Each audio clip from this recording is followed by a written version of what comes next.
सियावर रामचंद्र भगवान की जय, पवन सुत हनुमान की जय, जय श्री राम।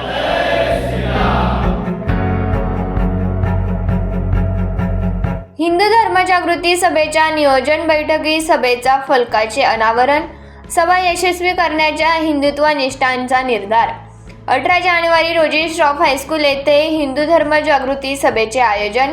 नंदुरबार येथील हिंदू सेवा सहाय्य समिती आयोजित विराट हिंदू धर्म जागृती सभा 18 जानेवारी रविवारी रोजी सायंकाळी 5 वाजता श्रॉफ हायस्कूल मैदानावर आयोजित केली आहे। या सभेचे व्यापक नियोजन करण्यासाठी हिंदुत्वनिष्ठ यांची बैठक द्वारकाधीश मंदिर सभागृह येथे आयोजित केली होती।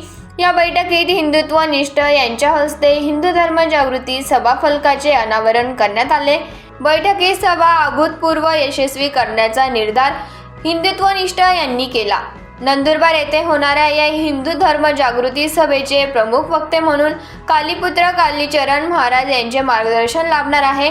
सभेच्या पूर्वनियोजन बैठकीत सुरुवातीला पुरोहित संघाचे अध्यक्ष प्रमोद जोशी गुरुजी यांच्या हस्ते सभेच्या भिंतीपत्रकांचे वैदिक मंत्र घोषाने विधिवत पूजन करण्यात आले। विघ्नहर्ता श्री गणेशाचा श्लोकाने बैठकीला सुरुवात करण्यात आली। बैठकीला उपस्थित हिंदुत्ववादी यांनी सभा यशस्वी होण्यासाठी विविध मुद्दे उपस्थित केले। बैठकीला मोठ्या संख्येने हिंदुत्ववादी उपस्थित होते। बैठकीचे सूत्र हिंदू सेवा सहाय्य समितीचे डॉक्टर नरेंद्र पाटील, राजू चौधरी यांनी मांडले। बैठक यशस्वीतेसाठी हिंदू सेवा सहाय्य समितीचे धर्मसेवकांनी परिश्रम घेतले।